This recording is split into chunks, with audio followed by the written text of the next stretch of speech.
任侠道を歌う彼らの背後に見え隠れする本当の生き様とは何か。はい。諸永さんいますか？お宅どちらですかね。フジテレビですけども。ご用件は？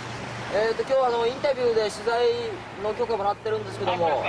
ちょっとお待ちください。はいはい。こんにちは。いいですか？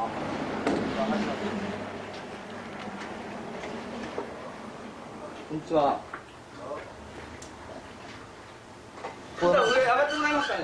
これは何ですか？このテレビ。いや、これそこのモニター映るんこれは鉄のドアでできてるんですか？ああ、そうよ。これなんで鉄なんですか？やっぱ襲撃とかあったら、普通の服やったらどうしようもなるねん。襲撃？もし喧嘩があった場合とかね、そういう時に食べる。ちょっと2階上がらせてもらう。はい、どうぞ。どうぞ。いいですか？どうも。はい。この階段も襲撃があった時に上がりにくいところになってるんですかね、これ。はい。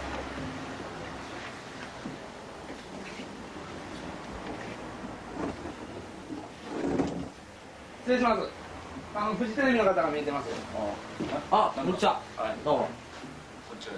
諸永照人組長44歳。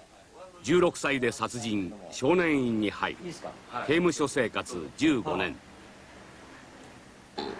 警察の云々でですね、大門を表に出せば、警察にメンツがないということで、大門を外に出せばうるさいでしょ。だから一応、金融のあれで、この住所を出してるわけなんですよ。はい。私は昔はもうこうしてみんな殺しの直撃インタビューを試みた。みんなこうしてこうして入れてたんですね。こういうふうに。昔十何本ぐらいの時ですよ。みんなこういうふうにして持ってたわけ。はい。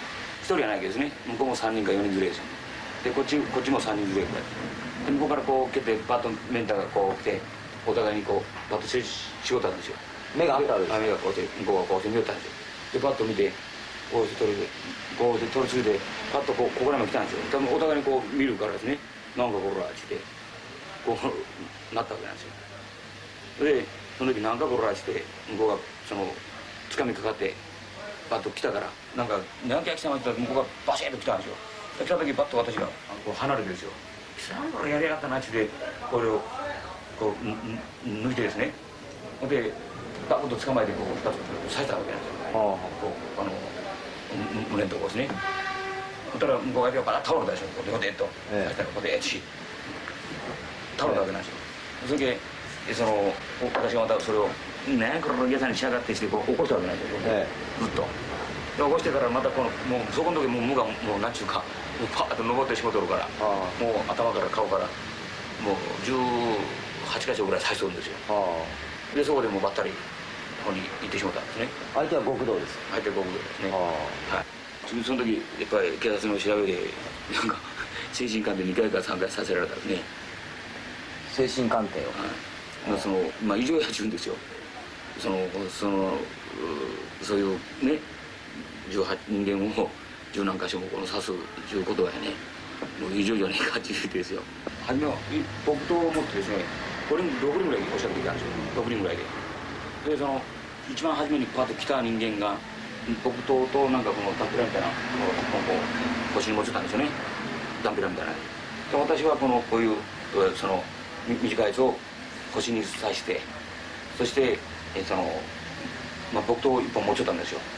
木刀を来たということでそれで来たということで逃げるように逃げるわけにいかんからだから向こうからダーッと私が2回おったから下からバーッと階段上がってきていきなりこの木刀で頭を私叩かれたわけですよ。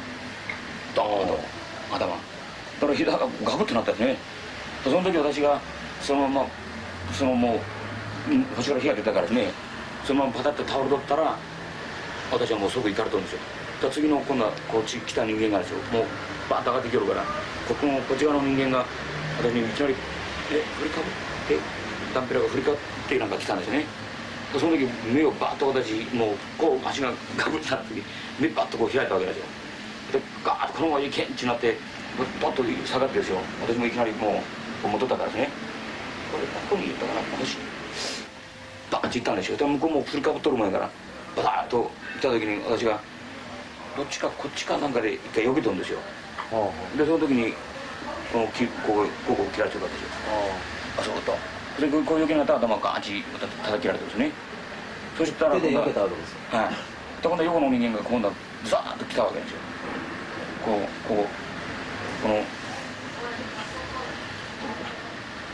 のこれ刺された。手を貫通して胸にいったわけです。いやいやこれは切られてよくないでしょ。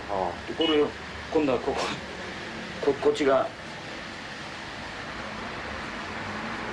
ここに傷があるでしょ。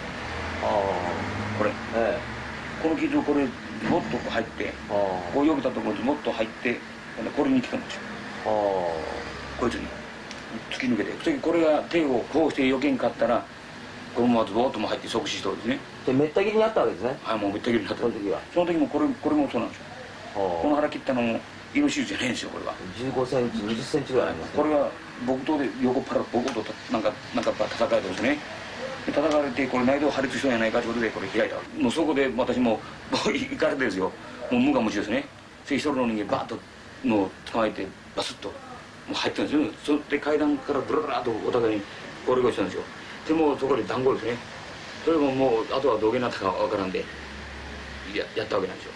で私は私の兄弟分である人からですね、私も僕からで瀕死の状態でしょ。でバーッとしたらもう相手のもんバッ散ってにいておらんんですよ。で一人そこ死んどったんですよ。タオルでもうバタッと相手のやつは。であと他のもうそれを置いて逃げたわけなんですよ、向こうのやつは。で私はもう私が刺されとる前から私を病院まで車をして運んでそのまま私は病院意識不明になってですよ病院に入っちゃったんですね。はい。でこの後はまだここを刺されてですよ、神経が消えてるわけなんですよ。神経がこの指のこの神経ですから今でもまだしびれるんですよ。この2本ですかね、神経が切れてその神経をパチンと三味線みたいな糸がピッと切れてるんですよ。これを手術するのにやっぱ4時間ぐらいかかったんですね。麻酔なしなんですよ、神経やから。だから神経切開して開いてその神経一本ずつ引っ張ってつなぐんですよ。神経というのは先生と手術しながら会話をしながらせないかんですよ。これはどうかね、これはどうかね、生身の体をピンセットでどれこれしたらもう全部痛い。神経というのはですよ、ピュッと引っ張ったらもう頭の先からこの先までビーンとその電気がですね走ったみたいな。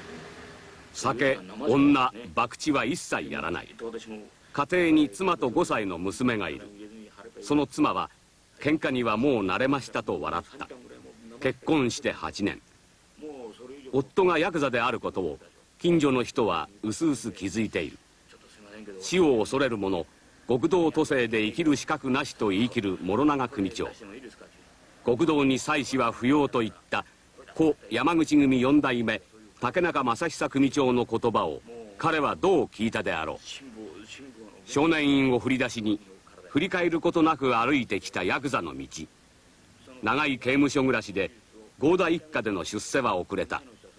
おそらくこの人物ほど一家を守るために犠牲となった者はいないであろう。しかもこの7月また恐喝の罪で2年間の刑務所生活が待っている。